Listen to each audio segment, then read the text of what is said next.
जय श्री राम। दोस्तों, हाल ही में आदि पुरुष फिल्म का पोस्टर रिलीज़ हुआ था, जिसके बाद भी कुछ विवाद खड़े हुए। विवाद क्या खड़े हुए? तो सबसे पहला तो किसी को भी जनेऊ धारण किए हुए नहीं दिखाया, ऐसा कहा जाता है। और दूसरी बात, दूसरा सबसे महत्वपूर्ण पहलू कि माँ सीता, माँ जानकी को सिंदूर लगाए हुए नहीं दिखाया गया।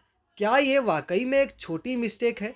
खैर, सुना है कि इन गलतियों में 4-5 गलतियों को कुछ सुधारने की कोशिश की गई है, कुछ 4-5 गलतियां सुधारी गई हैं, ऐसा अभी हाल ही में बताया गया है। तो आप सोचिए, गलतियां कैसी? रावण को एक मुगल आताताई की तरह दिखाया गया।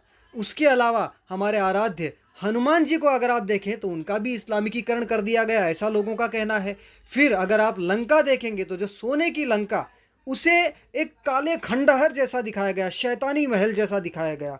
इस प्रकार की बड़ी बड़ी गलतियां की गई। साथ ही जो भगवान की सेना है, भगवान की सेना में भी हॉलीवुड के जानवर ला के भर दिए। फिर जो पुष्पक विमान जिसको रावण तो यूज़ करता ही था, लेकिन अंत में भगवान श्री राम भी उसी विमान से वापस लौटे थे। उसको तो पता नहीं कैसे उल्टा सीधा दिखा दिया गया। आपने अनेकों हनुमान जी की फ़ोटो गूगल पर या फिर कई सारे हमारे जो ग्रंथ हैं उनमें या फिर कई सारे धारावाहिकों में देखी। क्या आपने कभी भी इस प्रकार की फ़ोटो देखी जिसे देखकर आपके मन में उनके प्रति श्रद्धा का भावना उत्पन्न हो और उसमें कोई मुगल दिखाई दे? लेकिन इस फिल्म के पोस्टर में क्या हुआ? दूसरी चीज़, लक्ष्मण जी पर किसी ने ध्यान नहीं दिया। लक्ष्मण जी को देखिए, दाढ़ी मूछ वाले लक्ष्मण जी हैं, राम जी को खाली मूछ है। अब कहीं भी आपने इस प्रकार की फ़ोटो भगवान की देखी हो तो हमें बता दीजिएगा। किसी भी ग्रंथ में, किसी भी शास्त्र में या आपके घर में कभी बचपन से आज तक आपने फ़ोटोज़ देखी प्रभु श्री राम की और लक्ष्मण की ऐसी?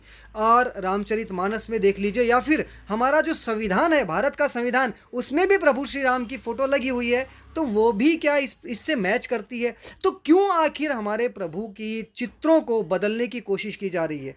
रावण का फ़ोटो देख लीजिए, कभी भी इस प्रकार का रावण आपने देखा जो मुगलों जैसा दिखता हो, जो मुगल आताताई जैसा दिखता हो? तो हमारे जो पौराणिक या जो आध्यात्मिक जो हमारे चरित्र हैं, उनके चेहरों को बदलने का प्रयास किया जा रहा है।